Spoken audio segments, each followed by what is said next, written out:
So thank you all for being here. This is a great turnout, a really international turnout, which is remarkable. And we all are concerned deeply about what's happening in Israel, Palestine, especially in Gaza right now. Uh, it's now my pleasure to introduce Steve Rohde, who is going to give us our reflection. Well, he introduced himself. I just want to say how eager I am to hear his reflection. It's always been a pleasure to hear what he has to say. So can you give us our reflection today, please, Steve? Thank you, Anthony. We begin these programs with a short reflection. It has been said that liberty and truth are the first casualties of war. And this is true so much in this conflict that we're going to be talking about today. Today, I am publishing simultaneously in the LA Progressive and in Free Speech News a piece I have just written in reaction to the onslaught of criticism in Congress of three university professors who spoke at a hearing on Tuesday, December 5th. These were the presidents of the University of Pennsylvania, Harvard, and MIT. It was a contentious hearing, but those presidents unequivocally condemned anti-Semitism, and in some cases, they extended the scope of the hearing to condemn Islamophobia and other forms of hate speech. But they also stood firm in defense of free speech. And the onslaught and the furious backlash from elected officials, alumni, students, and donors has been unleashed against them, going so far as to open a congressional investigation reminiscent of the HUAC and McCarthy hearings of the 1940s and 50s, and demands for all three of these presidents to resign. I was so upset by that attack on free speech on our college campuses that I wrote an extensive piece. I will ensure that it goes out on all of our lists.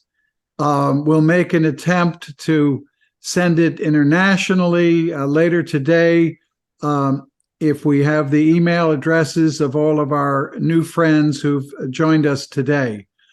I'm very concerned because it is in our college campuses that we need the widest, robust, open debate on any issue, on any question, even if some find what is said to be vile and contemptible.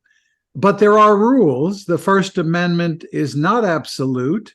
There are narrowly carved out exceptions for truth threats, face-to-face confrontations and threats, incitement as defined by the Supreme Court, harassment. But these are very tailored exceptions. They are complex questions that depend on the facts and circumstances. Where is the speech uttered? What is the context in which the speech is uttered? And when these three college professors tried valiantly to discuss those nuances, and that it was not simply a question of words that are spoken, but whether they pose an imminent threat, an immediate direct threat, or whether they are forms of hyperbolic advocacy.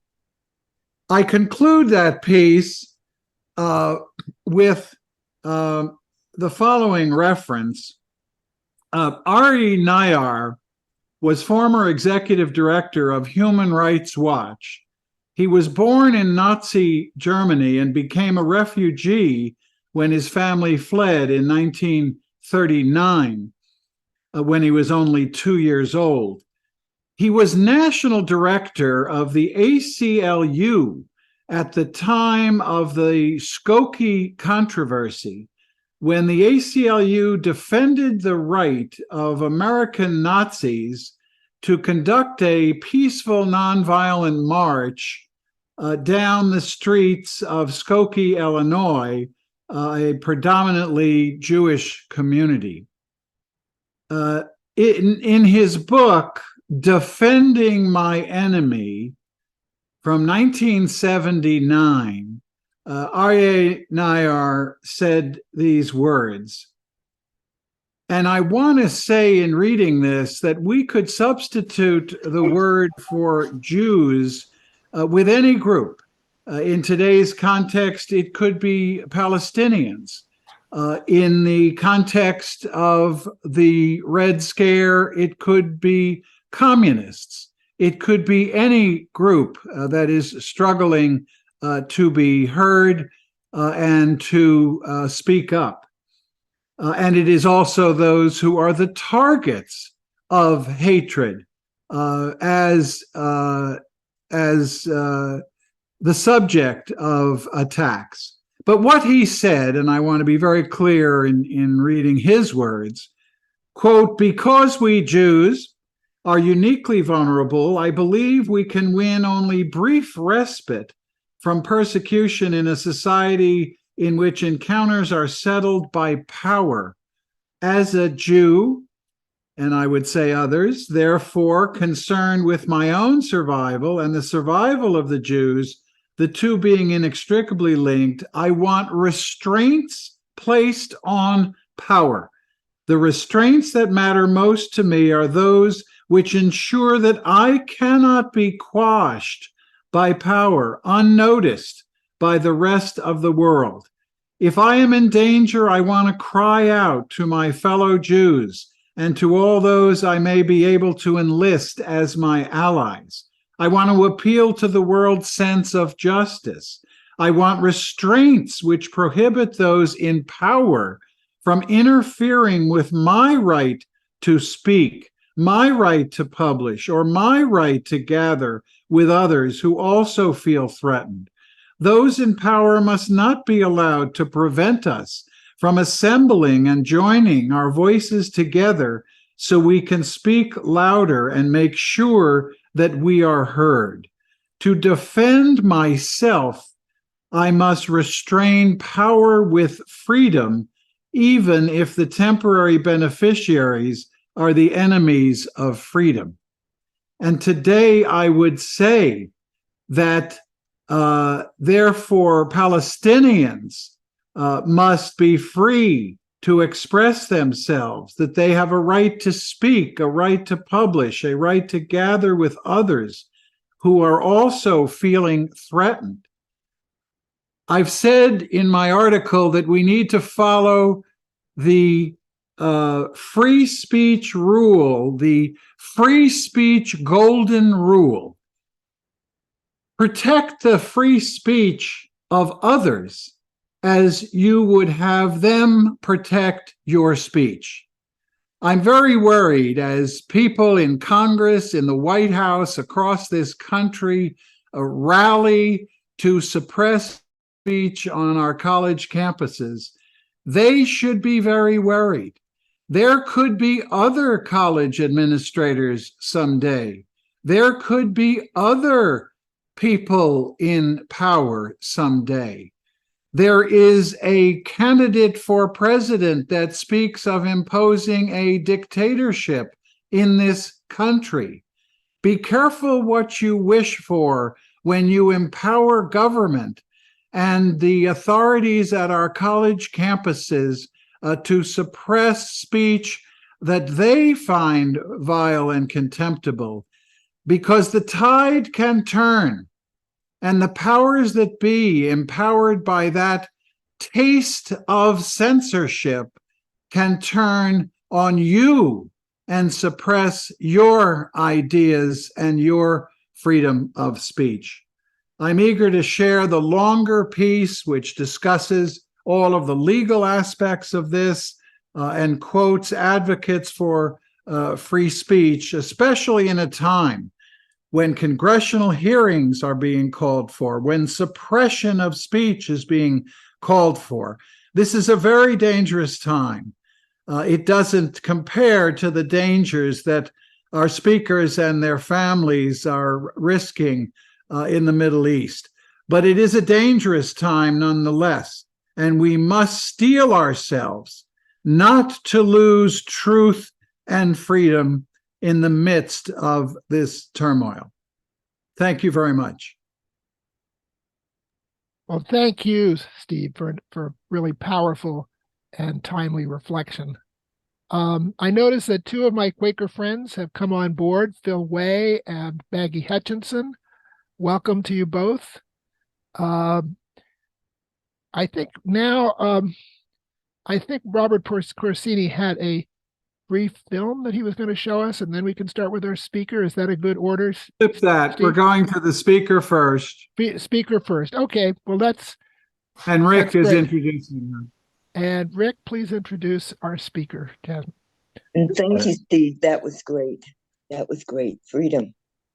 Oh, I'm going to interrupt, Rick. I didn't realize we usually have announcements. Oh, announcements. Yeah. ICUJP, and Rick will help me and assist on this. I have 3 announcements. Next week, here for all of you, and any of your friends and colleagues that you want to forward the announcement to, we're having our holiday gathering. This is an important time for ICUJP and our friends. So it will be on this Zoom presentation next week. You will get the announcement, and Rick briefly mentioned the special speaker that we're having next week. Sure. So, can you hear me all okay? Yes. I'm opposite. I keep on muting myself. It's probably better for everybody. The speaker that we have is a lady named Phoebe Milliken, who teaches at a college in on the East Coast, and I was introduced to her by listening to an NPR story that Steve is on, and a couple of she was on, and some other people, about the difficulty of talking about the in this case the Israel-Palestine conflict without having people basically go to their corners and start fighting each other. And what she will be talking about is how we take that idea of conflict resolution and maybe even bring it into our own lives, because, you know, we are going to be meeting with a lot of us with family that we haven't seen for a while, and there are either difficulties in various ways that you kind of that you need to negotiate, or else you will not get any mashed potatoes or whatever, right? So that is part of what's going to be happening next week, along with all the stuff that we do on the regular holiday party that we do, and you are all invited. In the chat, I put 2 things: a link to our link tree, and that is something that's kind of new in the last couple of years, and it has links to the ICUJP page, a few things for people that we have had on that maybe are promoting movies, or maybe are promoting books that they've written, and you can find out about everything that's going on with us, and you can also get on our mailing list right there as well. So, but the people that put their information in the chat, I'll make sure to put that in there for our mailing list. Thank you, Rick. Mm-hmm. Just a few other announcements. In January, we have 2 important events. On January 11, the ICUJP continues to rally to close Guantanamo, simply another example of inhumanity perpetrated by the U.S. government. So we are meeting in person in front of the downtown federal building on January 11. You will get a full announcement later this month with all of the details. We have speakers, we have a display portraying the detainees in Guantanamo Bay. It's a very important event. We've done it for years now because there are still men wallowing in Guantanamo Bay. Next, on January 14, we'll be having a retreat for ICUJP on Sunday, January 14 at St. Camillus, in person and a hybrid Zoom. You'll see more details on this.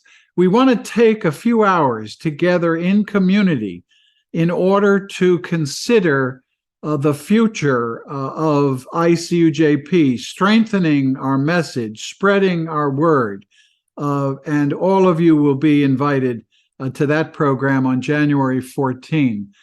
Finally, as chair of this wonderful group, I have the duty to say that freedom isn't free, and we have a small budget. We have a small part-time paid staff. We have expenses in order to have put on 1,000 webinars over the last 22 years. So in the announcement you received, there is a donation button. Anything you can afford to donate to us. We appreciate monthly, regular donations. We used to pass the green bucket when we met face-to-face at Emmanuel Presbyterian Church, and now we're for a while confined to these Zoom meetings. Please consider ICUJP among all the wonderful organizations that you support so that we can continue to present programs, timely, important programs that you do not see on mainstream media, as well as supporting the activism of ICUJP. Thank you very much. Thank you, Steve. And I see Carol Francis' hand up. Is this an ICUJP announcement, Carol Francis? Yes. Just adding to what Steve said about the closed Guantanamo. If you're not calling in from Ireland or Virginia or Sevastopol, we're looking for volunteers to wear the orange jumpsuits and the black hoods and be detainees. We're kneeling on the concrete with knee pads. I find it comfortable. Please, please, please, we really are looking for more people to volunteer to do that. Thank you. Thank you, Carol Francis. I don't find it so comfortable, but I do find it something that I need to do every year. I think we're all eager to hear our speaker. So, Rick, could you introduce her to us, please? Sure. I think I talked about this with other people right at the beginning, but a few weeks ago we had a forum with Jeff Cooper, who's on here today, and Carol Francis Likens about their experiences in Gaza and Ramallah, and specifically Jeff talking about being a teacher there and all of his experiences. And one of the people that he invited is a lady named Yasmin, and out of respect and knowing that I have trouble with English, I am not going to try and pronounce your last name. I'm going to ask you to do that in a little bit. But Yasmin grew up in Palestine and had firsthand experience, and also comes from an academic background. And the testimony by herself and Aya, her sister, was so compelling that we wanted to invite them to talk about their experiences in a deeper form. So that's why we're talking to them today. Yasmin came to the United States as a Fulbright scholar, was born in Gaza City, and earned an MA in teaching English to speakers of other languages, and has a PhD in educational studies in urban education, both from Eastern Michigan University. And her main research interests are critical disability studies and colonialism, gender, equality, diversity, and inclusion, critical disability studies, decolonizing methodologies, Indigenous and democratic education, and poetry. And she's had articles published in a matrix of Maiming in Palestine, Disability and Apartheid in Palestine, and Reflections on Decolonizing the Western Academia in Relation to Palestine. And she's had those published in peer-reviewed academic journals. So if I can ask Yasmin, to go ahead, and we welcome you. Everybody else, if you can go on mute, that would be wonderful. Thank you very much.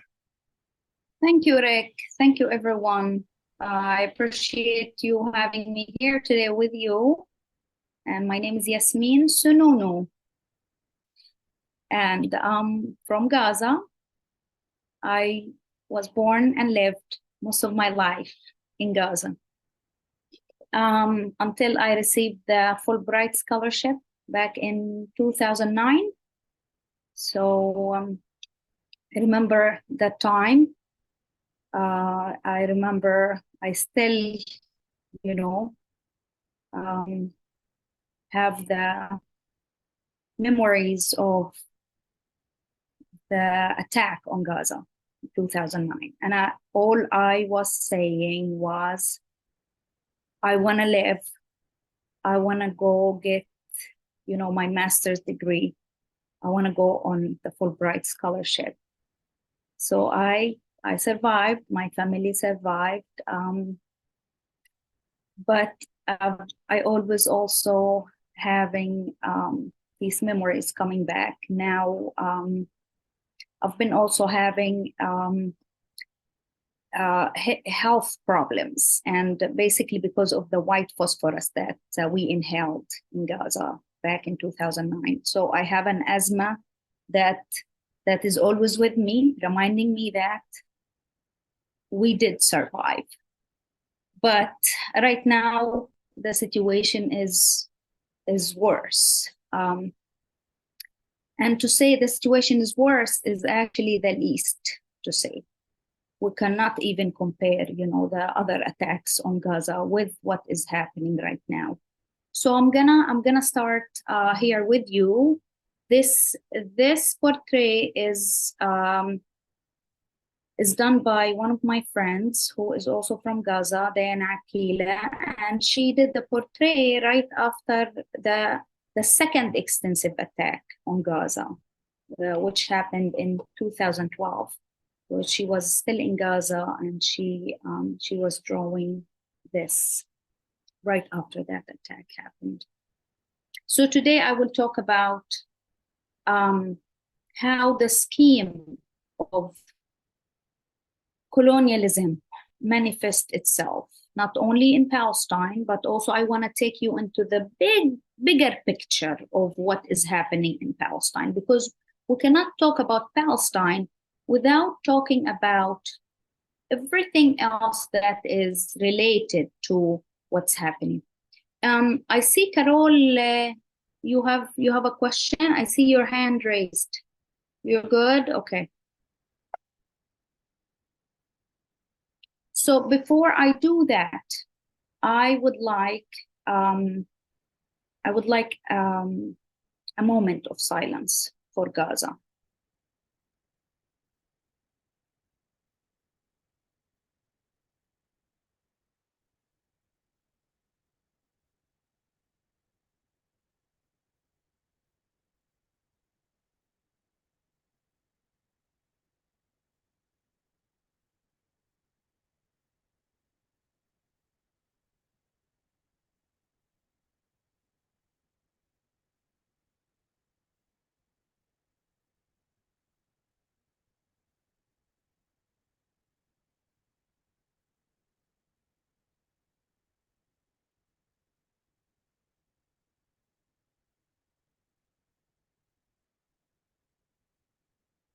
Thank you so much.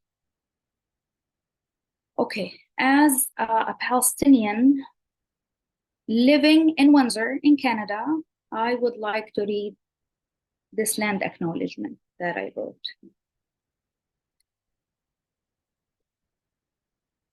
As an Indigenous Palestinian, I honor and acknowledge that I'm currently living on the traditional territory of the Three Fires Confederacy of First Nations, comprised of the Ojibwe, the Ottawa, and the Potawatomi. I'm grateful for this opportunity to live and work here. And I'm thankful for the generations of people who have taken care of this land for thousands of years. I also recognize that First Nations, Métis, Inuit, and other indigenous peoples who have continued to live in these communities. I'm committed to acknowledging and appreciating the indigenous people's historic connection to this land. And I aspire to be an ally by raising awareness of our indigenous people and communities in Canada. It is important to atone for the colonial theft and genocide that took place and the oppression of the indigenous peoples that continues today. As an indigenous Palestinian, I recognize the land on which I live, and I reflect upon the journey through which I'm dedicated to listen to, learn from, and elevate the voices of the indigenous communities here in Canada.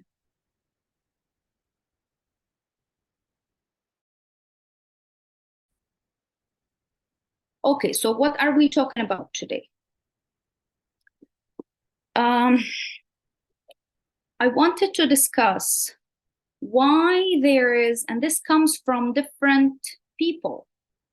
A lot of people are talking about why is it that there is so much support right now? We see the protests. We see all these efforts of activism. We see, academics. We see also organizations, activists like you, who are advocating and supporting Palestine.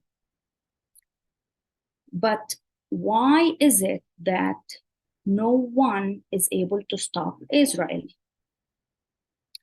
So that's why I was thinking about this question, because a lot of people ask this question.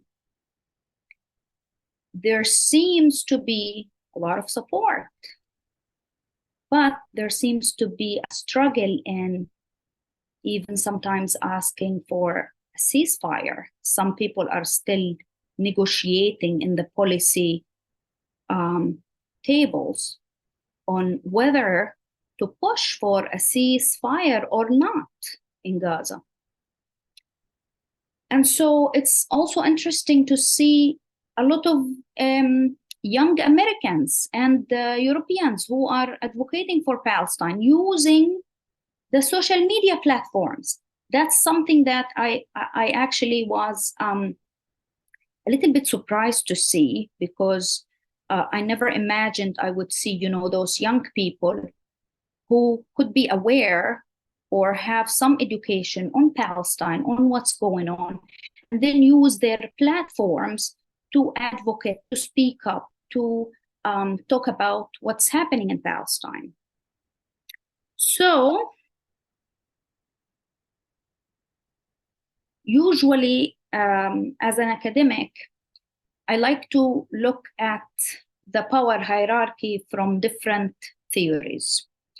And because I did my PhD in disability and maiming and higher education on Palestine with some comparison to the US, I rely on disability theory. I also use critical discourse analysis and decolonizing methodologies.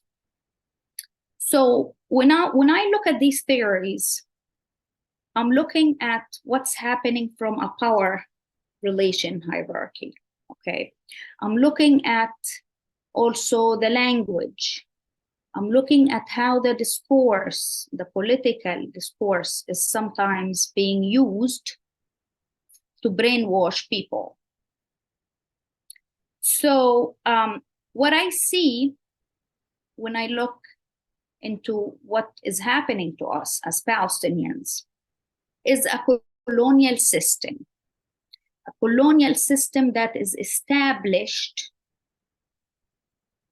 based on a scheme of debilitation. Okay, and when I say a scheme of debilitation, I am looking at what are all these aspects that the establishment of the state of Israel rely on. So whether political, advocacy, economic, okay? But I'm also looking at how all of this is connected to what I call the culture of the Jewish supremacy. And that's the heart of it. So let's go. I'm gonna try to move quickly with the analysis of the scheme of colonialism through debilitation, so we can have some time to share with you, me and my sister Aya, some stories from Gaza, okay, and the West Bank. So these are some of the questions that I put there in how I'm looking at this scheme. The idea of, you know, having a home, but a home only for Jews, and the decision of the choice of Palestine, and then how can that be achieved? What is the narrative used? And then how can an international support be secured? Okay. The first aspect of this debilitation is what I call the religious and political debilitation. For Israel to be established, they needed to convince people that we need a home for Jews, because we have been being persecuted for a long time, right? And so the idea of Zionism came into place, and that was in the 80s when Herzl came up with the idea. It didn't have anything to do with religion at the beginning. So when we read the history, we look at Herzl, we know Herzl was an atheist, right? But then it was not enough. We needed more Jews to buy into the idea. We needed more people, more Jews to come to Palestine. So that's when the conflating of both the Zionist ideology and Judaism come into place. Ilan Pappé, who is a historian, an Israeli historian, talks about this irony. He says that most of the Zionists do not believe in God, yet they believe that God promised them the land. That's when I see how religion is debilitated in that sense. But also, we also look at most of the Jewish organizations in the US especially, and we see an overwhelming majority of these Jewish organizations, whether they identify as Zionist or not, supporting Israel and the idea of the establishment of Israel. So that's the first one, and we can of course talk about this more in details when it comes to the Q&A. But let me give you another perspective here on the political debilitation. For Israel to be established, they needed somebody else also to help them with that. Right? So we have the Balfour Promise that was given to them by Britain, and that was not given without anything back in return. In fact, the Zionists were able to get the Balfour Promise because they also gave a promise to Britain to have the US get involved in the war, in World War I. So there is always that part of this scheme that the Zionist movement pushed decisions on Britain and on the US. We can see that when we read the history. And when we also can see that right now, we can see how the Zionist lobby is really pushing anybody who is trying to help the Palestinians. So IPAC they just decided to have $100 million to try to fight Rashida, Congresswoman. So if there is anything that could threaten this scheme of colonialism, which is built on the debilitation, the other political debilitation of other countries, then they don't hesitate to use money to stop it or use their power.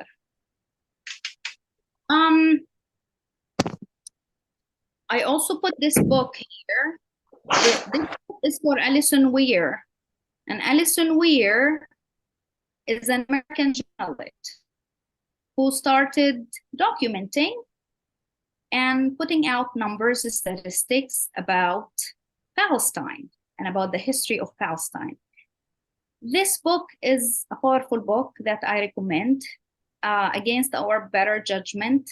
It talks about the hidden history of how the US was used to create Israel. And that's exactly what I call the political debilitation that Israel created so it can implement its scheme of colonialism. This is my grandma in this picture. And my grandma is originally from Jaffa. My grandma Nadia is from Jaffa. She was a kid when the Nakba happened in 1948. She's in Gaza right now. And we pray every day that she will survive. This is a second Nakba for her that she's going through. So with the second aspect of this debilitation scheme, I'm looking at the demographical and infrastructure debilitation. And that is happening right in Palestine. It started in 1947 when the Haganah, and I would say the organized Zionist Haganah militia, were ethnically cleansing Palestine. Why I'm saying organized? Because those people they participated in World War I when the US joined Britain. So they were organized and they were ready and they knew the plan. As Ilan Pappé says, states in his book, The Ethnic Cleansing of Palestine, that there was a plan to ethnically cleanse Palestine because the plan is this land is only gonna be a home for the Jews.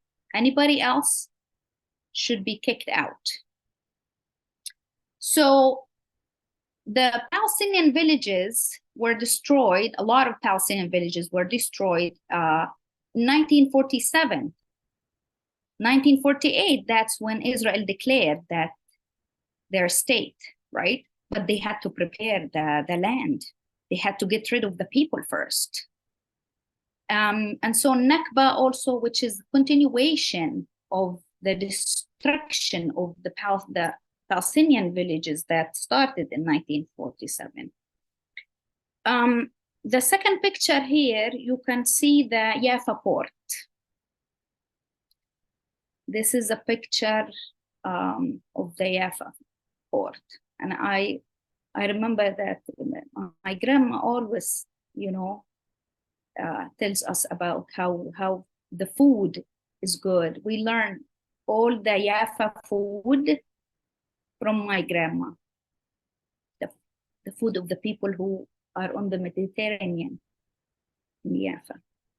Okay, so if we look again here, I'm sure that a lot of you saw this map before, and you can see how the ethnic cleansing happened through the different years, right? 1917, that's when the Balfour Promise was given to the Zionist Jews.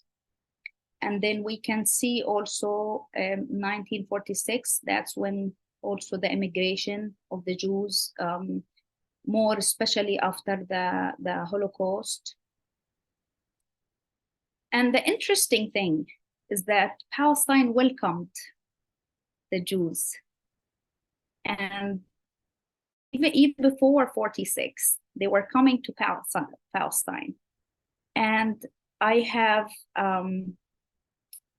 watched some testimonies from 100 Jewish ladies who lived 1930 in Palestine, and they were sharing their experiences of how life was beautiful living in Palestine and the Palestinians welcoming them.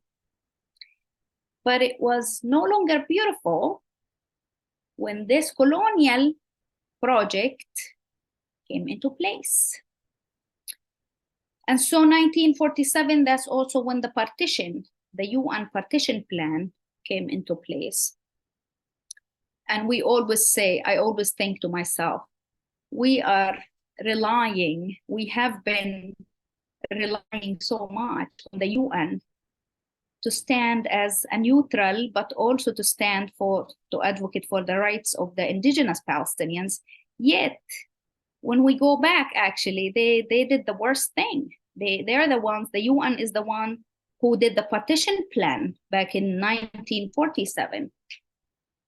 So, and then we have the 1967, and right now, we almost have nothing of our land. Gaza is the biggest, or has been the biggest concentration camp. And the West Bank is totally divided into hundreds of ghetto units with surveillance and the politics of fear, daily killing of the Palestinians by settlers, taking Palestinian homes, the apartheid wall, the security, checkpoints, if you want to go from one city to another. And in my work, when I was a PhD student, I came up with this concept of the triple matrix of maiming the Palestinian body and geography. We're looking at how the Palestinian body is directly and indirectly targeted by different methods, different colonial Israeli methods. But also, we are looking at how the infrastructure, the Palestinian infrastructure and geography is also being maimed through whether the siege, the bombing, the destruction, the building of the apartheid wall, the destruction of the homes, the demolitions of the homes, especially in Jerusalem. Okay, Eric, you have to remind me of the time. I know sometimes I forget myself and I just keep going on and on. So let's go to the third aspect of the scheme of debilitation that is used to tighten this scheme of colonialism, of Zionist colonialism. We're looking at the narrative media advocacy debilitation, right? Exactly what Dave was sharing today in his reflection.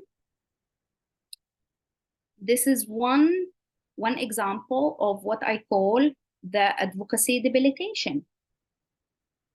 A lot of actually academics were affected when they speak up about Palestine. They lost their jobs, right? So I'm gonna go to this first and then go back. I'm gonna go to this slide first. We're looking at, you know, Norman Finkelstein, who is a Jewish scholar. He was denied his tenure track at DePaul University because of his work on Palestine. We're looking at scholars like Mark Lamont, Steve Salaita, and others who were punished for speaking up. This is debilitation, actually, advocacy and academic debilitation. And so, gonna go back to the narrative debilitation. I'm trying to put everything together for the sake of the time. But if we look at the narrative, for Israel to be established, they needed a strong narrative. And yes, they used the religion. We are the chosen people. God gave us this land. They are exploiting the religion for achieving political purposes. So they are also using the narratives of anti-Semitism and the suffering, you know, of the Jews in the Holocaust. And they're always playing the victim card. We are the victim and we are the only victim. How dare you say that Palestinians are victims? No. So this is also a lot of these ways are used to silence anyone, including the Jewish people who stand up for Palestine. They often, you know, people often call my friend, you know, Jeff and Henry, who are both Jewish, they call them self-hating Jews. So there is always that card of anti-Semitism and, you know, the suffering of the Jews to silence us, to silence anybody who's trying to talk. But it comes with that, the narrative of the media too. So if we go to the media and see how people are, and I'm going to connect this with the decolonizing methodologies, that I'm not looking at decolonizing methodologies in terms of the academic settings only. So for example, you know, as a Palestinian, many professors, they didn't want to work with me because of the terms sometimes I was using. And I was okay with that. Okay. You know, for example, apartheid. They wanted me to change the language. And I would say, like, are you trying to have me use like politically correct language? Something that is within, something that is acceptable? Okay, there is this, you know, and I always say, Jewish supremacy is in the elephant in the room. There is this culture, just like the white supremacy. Remember a time when people would not even talk? And you just mentioned that a while ago when you were doing the reflection, I think too. You were saying, Rick was saying that people, they will take, you know, corners whenever something is, you know, a conversation is being started on Palestine. There is this culture that we cannot talk about this, just like white supremacy, but this is Jewish supremacy. And here, I do not generalize. I don't say that all the Jews are bad or, no. I am talking about supremacism, I'm talking about an ism, okay? I'm not talking about, you know, a specific group of people. Okay. Yasmin, I want to thank you for all your sharing. I'm aware, though, that your sister is present, and we have a video from Robert Corsini. So maybe you could just wrap it up a little bit, and then we'll have your sister speak, and then all right. chance for I Q&A. wanted, good. How much time do we have? Because I wanted Aya to share some of the stories. So Okay. I'm gonna jump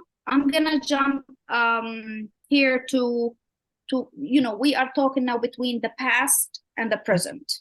And what is happening right now in Palestine is just a continuation of this colonial project, okay? The project is to have all of Palestine, okay?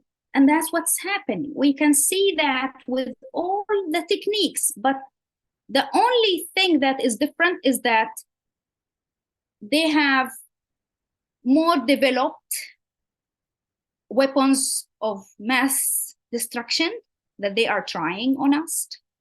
But they are also, but the Israeli, the state of Israel and the Israeli army is also doing the same techniques from 1948, displacing the population, emptying the land, right? Kicking the people out. And if they don't go by themselves, okay, we're gonna kill them. That's what actually happened the past few days, especially. 1.8 million Palestinians, they went to the south like they were requested. And the plan is, yes, to push all the people to empty Gaza and push all the people to the south, and also hopefully eventually also pushing them to Sinai. Okay, and so we still have hundreds of Gazans who remain in the north of Gaza. And what do we see? Yesterday, for example, let me go here, show you something here. Oh, here we go. Those unarmed civilian men were in a school with their families in the north. Okay, you don't want to leave? Like we asked you to leave, even after we we bombed all of Gaza, and you still alive also? Okay, they took them out of the shelter, out of that school, and shot them in front of their wives and children. And no wonder Dr. Eid also was talking about this as, Gaza used to be the biggest concentration camp. But now, Gaza is the biggest graveyard in the world. So I'm gonna go back to Aya. Aya, are you there? Yes. This is a video. This is a video of how the Israeli army was taking these young men out of the school. Let's go back to the video, show you the video.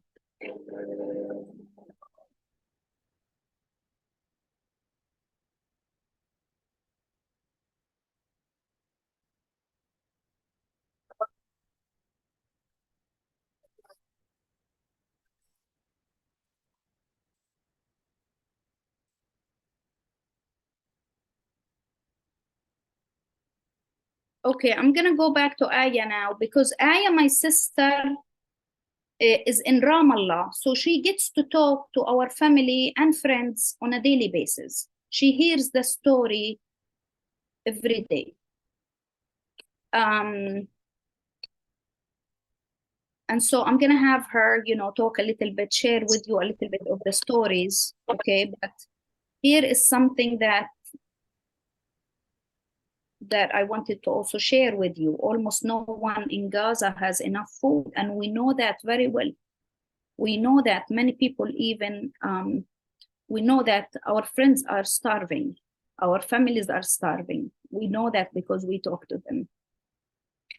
9 out of 10 people went on full day and night without nothing to eat. So everything possible, every mechanism of debilitation possible to kick out the people, to starve them, to kill them,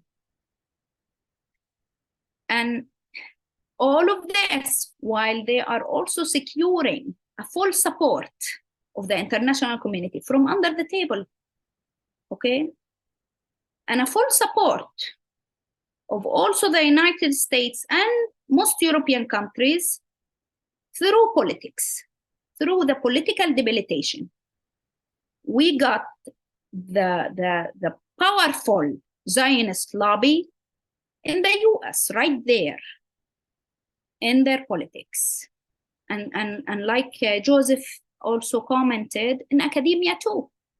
In academia, there is something like politically correct thing that we need to abide by. When I was doing my PhD, I was told I was subjective. Why? Because I'm Palestinian, I'm telling you my story, I'm representing the voice of my people. When they tell me, Yasmin, be careful about the language. We want you to tell people that this is not a conflict, especially those who are trying to advocate for us. They have the responsibility and they need to use the accurate terms, because the accurate terms reflect the root causes of the problem. If you say it's a conflict, then it means two people who are not getting along with each other. Oh, now it's a problem of making peace.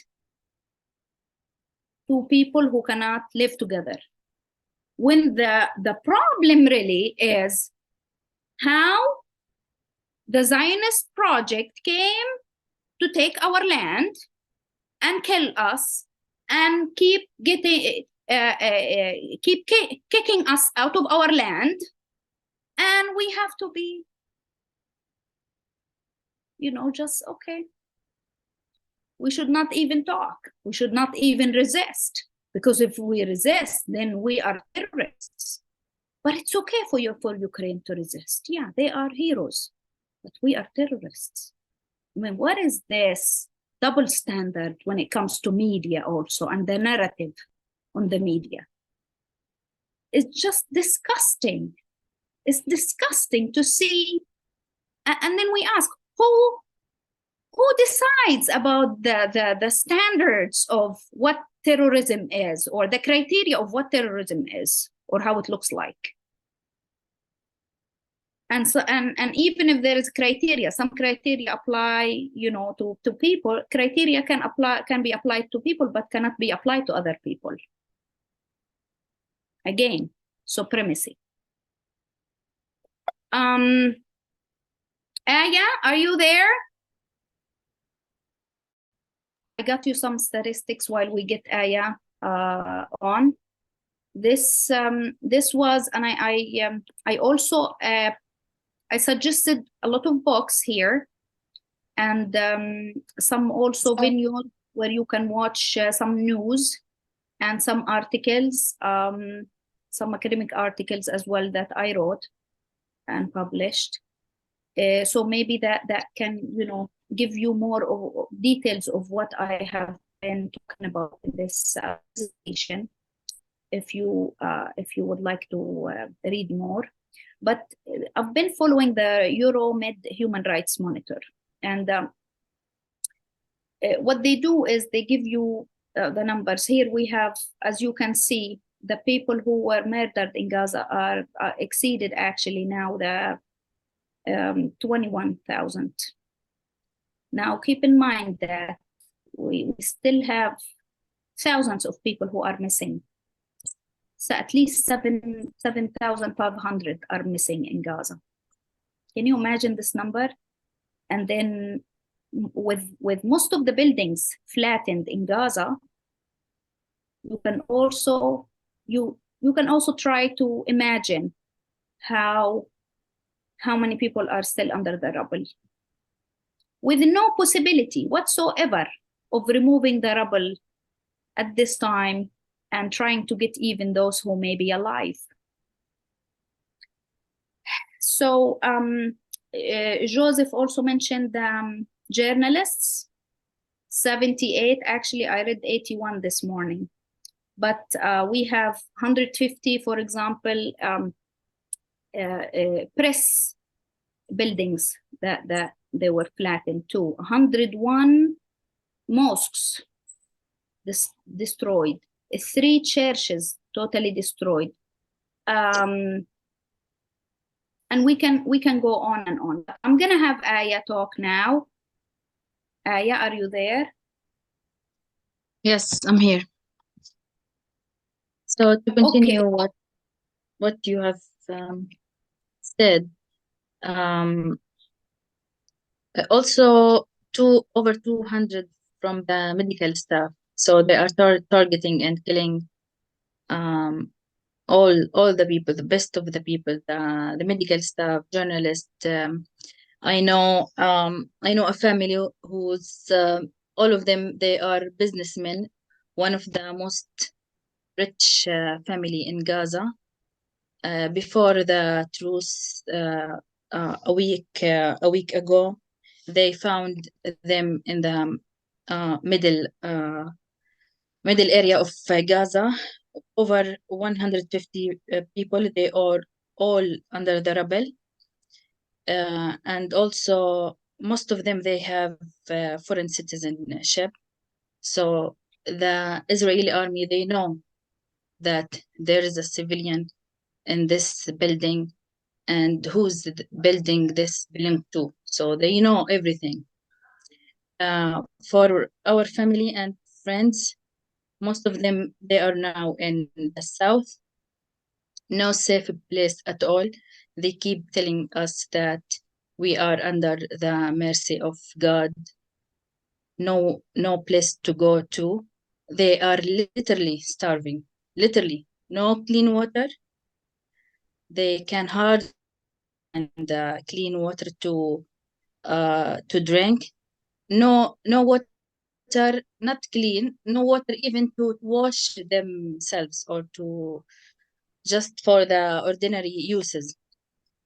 So this caused so many diseases. So I'm talking only about my family and friends and relatives who are in the south. We will have much time to talk about all the people who are in schools that a lot of diseases now among them. Every day I got calls from my friends who are still in Gaza City near my grandma house, and she keeps telling me, this is my friend from the elementary school. She keeps telling me, Aya, when it's our turn, we are just waiting for our turn to be killed. She saw in front of her eyes her 2 cousins got shot because they were to get some water, and they be able to get them inside the house. Her mother and her sister got injured. They have a doctor relative. He was able to do some little treatment for their faces. There's some burns on the faces, and she told me about so many friends of us that got killed, and I just have to listen. I don't know what to say, what to tell her, or what to reply to her. I just listened to her, and yesterday she told me, I need you to record my testimony, what we are facing, because no one is knowing about what is going on, especially in Gaza, because no telecommunications. And that's true, because there's no internet. She can hardly contact me. I cannot call her. She can call me hardly. And I am aware that you see on television, you see a lot of videos about what's going on, but it's only 1% of what's going on the ground. Total destruction on Gaza, North and Gaza City itself. 500,000, I really don't know how they are living now. They are in the street, no place, no medical treatments, no nothing, no food, no water, nothing. So this policy of killing, attacking, and persecuting the people, punishing, assassinating them. It's hard to believe that your family, your beloved one, your friends, and even if you don't know them, it's hard to hear from them what's going on. Yeah. I want to talk about only two things from a legal standpoint for the ICC and its role. The prosecutor of the ICC, he has the power to refer any case to the Security Council or to the ICC itself, or to open an investigation for any case in the world that is what we call it, threaten the maintenance of international peace and security. But what he did is visiting Israel, and he said that I cannot do anything without the permission from the Security Council. And we all know that the Security Council is controlled by 5 countries, and the veto is ready all the time. So what's the benefit from the ICC? This is one. The other thing is that yesterday, the Secretary General Guterres activated the Article 99 of the Charter of the United Nations, which is the Secretary General may bring to the attention of the Security Council any matter which in his opinion may threaten the maintenance of international peace and security. And they are saying that this is the fact from like years ago that they activate this article, but still it's useless because it's only, he cannot force or ask the Security Council to have any resolution for calling for a ceasefire. So it's only bring to the attention. And now while we are in this session, they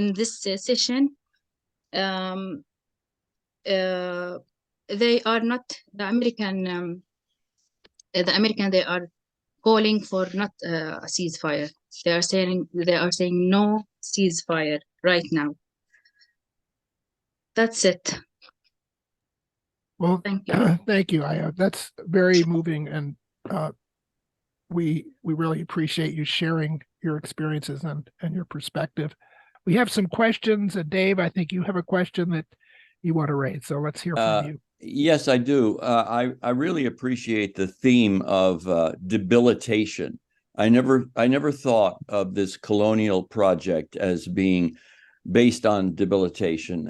And my question, which is actually for Steve Rohde, and he could take it at a later time, but several people in the entertainment industry have been either punished or threatened for raising questions about Zionism and the practice of the amplifying the Zionist ideology in the entertainment industry. So some people have been punished for speaking out, and maybe at a later time. Yasmin may have some thoughts about this, but Steve Rohde, as an attorney, could maybe address this at another time.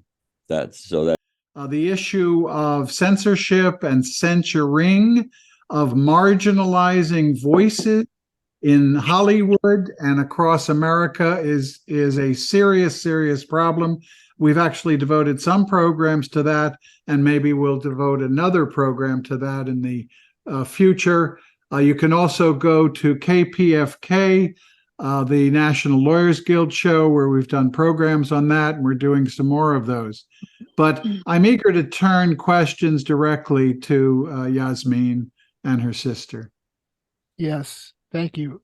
Did you have a question, Steve, that you wanted to ask? No, that was my point. Thank you. Okay, thanks. Anyone? I don't see any other hands up. Is there someone I'm missing? Dr. Ruby. Dr. Ruby, please. What's your question? Yes, thank you. Thank you for the information. My concern is our future generation. You did mention your grandmother in 48 and I was thinking, when I studied, you spoke about Zionism and all of these things, but what is it that we can do in the world to support the future generation to know, just like with Gaza and Palestine, that they don't have to do war, that war is not fun. There's no toy gun. You don't point your finger. And so what is it that we could just start with the children so that they begin releasing hate now? Okay, if I understand your question correctly, you are trying to say that we maybe need to do some work on how we perceive each other. Is that what you're positive trade? Okay, here, let me tell you something. Just imagine yourself as a kid, living under siege in Gaza, or living from the day you were born, or living in the West Bank with daily raids from the Israeli military to your house, and then your family members killed and friends killed in front of your eyes. Your house is demolished. Okay, you cannot travel. You don't have any freedom, to go from one city to another. Just imagine yourself as a kid living in these circumstances. Okay, and then coming up to all these things that you have been witnessing. What do we expect? What do we expect from our kids in terms of how to behave? And even though with all of that happening to them, they still have, a sense of life and a sense of love. And they never said, we hate a Jew, for example. They never say that. We don't teach our kids hate. They do. The colonial state of Israel teach their kids to hate. They teach their kids to hate us. We never hate anybody, okay? The problem is not us, okay? The problem is that we only want the current, okay, Israelis who are living in our land to recognize us. It's not a problem of making peace or hating them. It was never the problem. Sorry, I have to, it's the call for prayer. I have to go stop that. Okay, so in prayer. Wait a second. I think we've just Yasmin is just leaving us for a call to prayer. Which are you going to rejoin us? Okay, great. Yes. Thank you. So I appreciate your perspective. My question continued is, what can we do to support them in positive trade?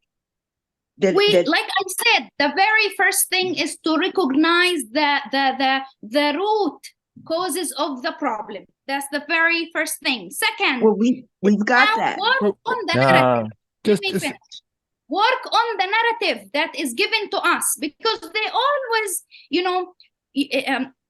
you know, when I read Orientalism for Edward Said is a Palestinian American philosopher. Actually, we consider him a philosopher.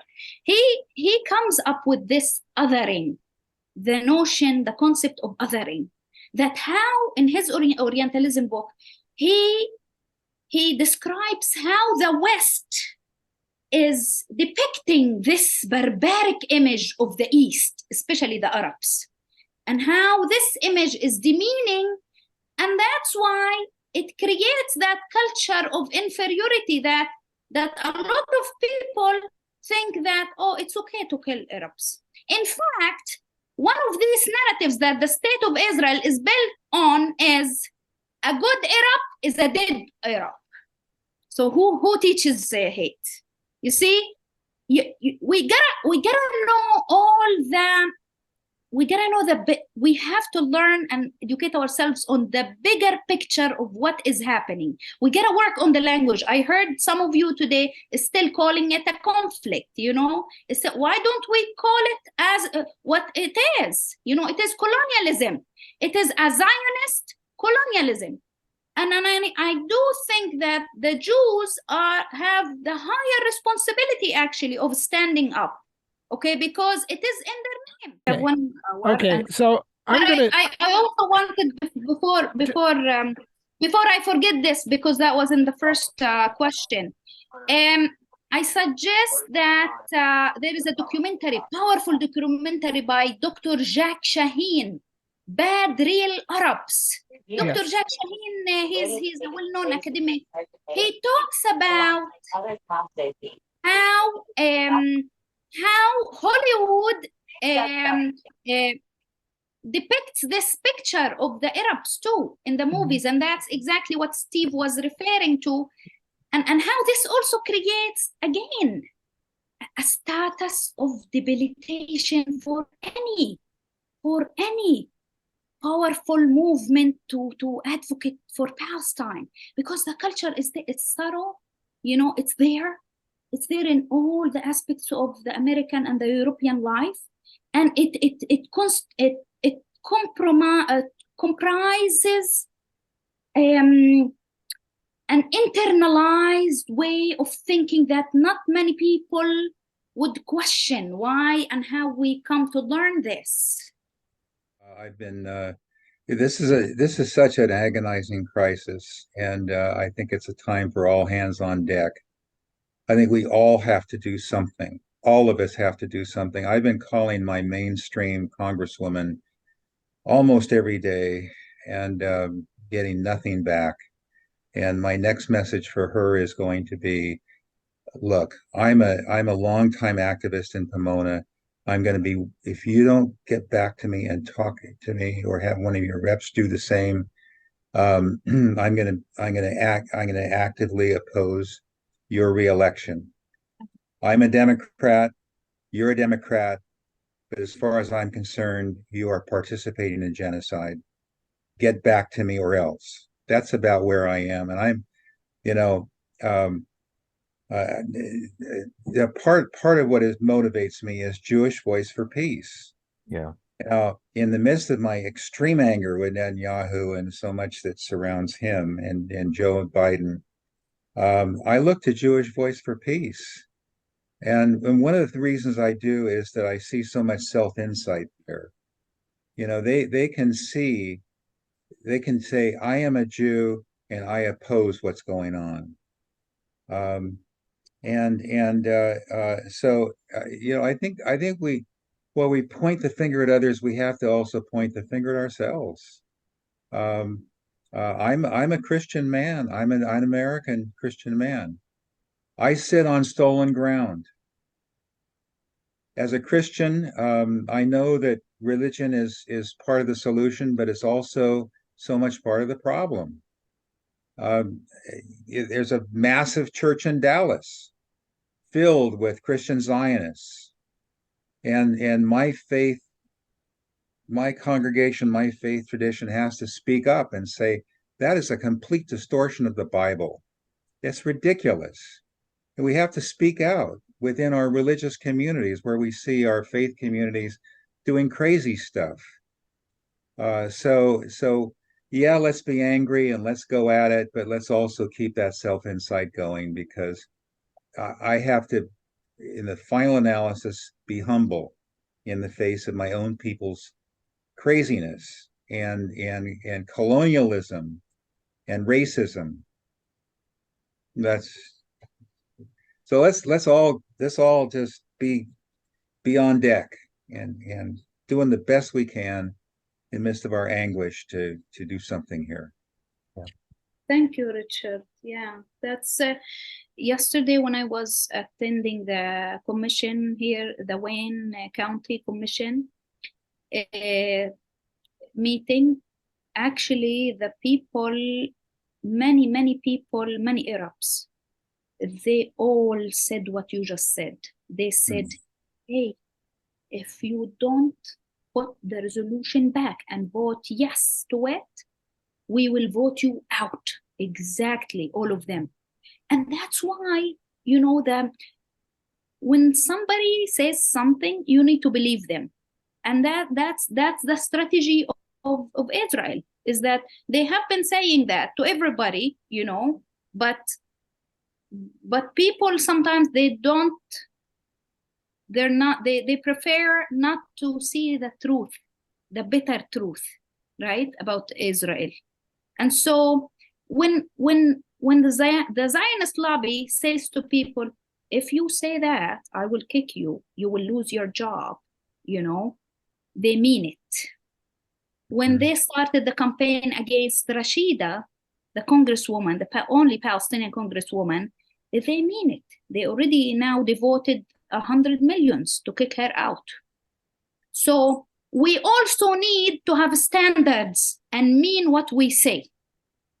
And say, hey, your group, for example, you know, I remember one time Henry and I asked a Jewish Voice for Peace if they would call to end Israel, and they said no.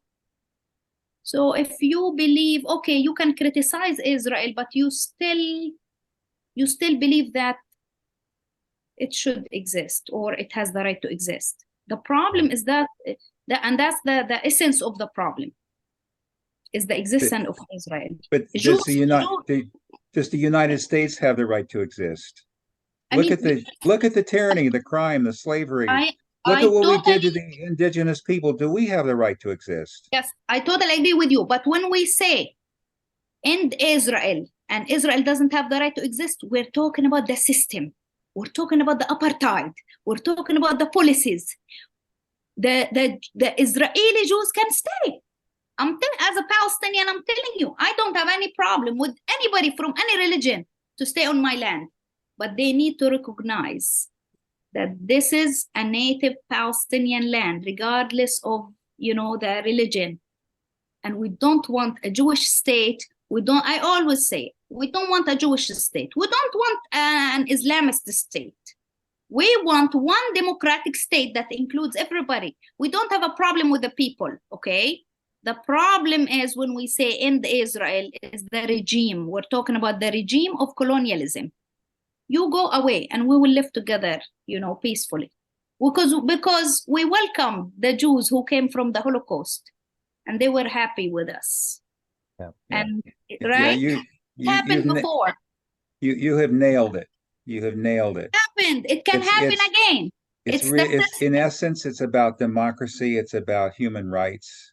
That's really what it's all about. It's not about nationalism. It's not about ethnic identity. Exactly. Many Palestinians call now for a one-state solution. Right? But here is the thing. James Zogby, he's an American researcher. He ran a poll.